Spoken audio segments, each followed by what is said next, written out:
एक बार गौतम बुद्ध अपने शिष्यों के साथ एक गांव से गुजर रहे थे।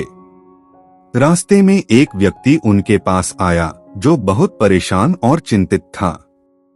उसके चेहरे पर चिंता की लकीरें साफ झलक रही थीं। उसने बुद्ध से पूछा, गुरुदेव, मैं बहुत चिंतित रहता हूँ।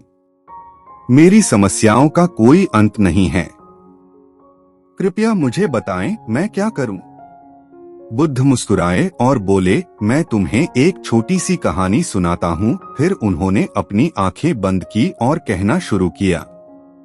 एक महिला थी जो बहुत चिंतित रहती थी।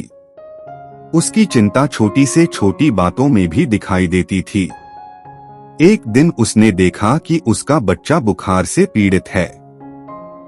वह घबरा गई और तुरंत गांव के सबसे बड़े डॉक्टर के पास गई। डॉक्टर ने उसे दवा दी और कहा कि बच्चा ठीक हो जाएगा। लेकिन उस महिला ने डॉक्टर से बार बार पूछा कि क्या उसका बच्चा पूरी तरह से ठीक हो जाएगा। उसकी चिंता इतनी बढ़ गई कि वह रात भर जागती रही और सो नहीं पाई।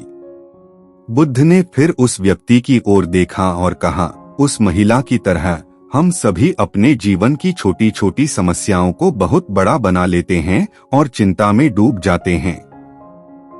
लेकिन वास्तव में चिंता हमारी समस्याओं का हल नहीं है। यह तो केवल हमारे मन का बोझ बढ़ाती है। बुद्ध ने पास के पेड़ से एक पत्ता तोड़ा और उसे व्यक्ति की ओर बढ़ाया। उन्होंने कहा, यह पत्ता पकड़ो। जब तक तुम इसे अपने हाथ में पकड़ोगे, यह तुम्हारे हाथ को भारी लगेगा। लेकिन अगर तुम इसे छोड़ दो तो यह हल्का हो जाएगा। ठीक उसी तरह चिंता भी एक बोझ है जिसे हमें छोड़ना सीखना चाहिए। वह व्यक्ति बुद्ध की इस सरल शिक्षा को समझ गया। उसने वादा किया कि वह अब अपनी समस्याओं के बोझ को हल्का करने की कोशिश करेगा और चिंता को त्याग देगा। बुद्ध की इस कहानी से हमें यह सीख मिलती है कि चिंता को अपने मन में पकड़ने से केवल हमारा मन और अधिक भारी होता है।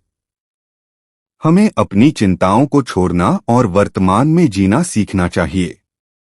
चिंताओं से मुक्ति पाकर ही हम मानसिक शांति प्राप्त कर सकते हैं।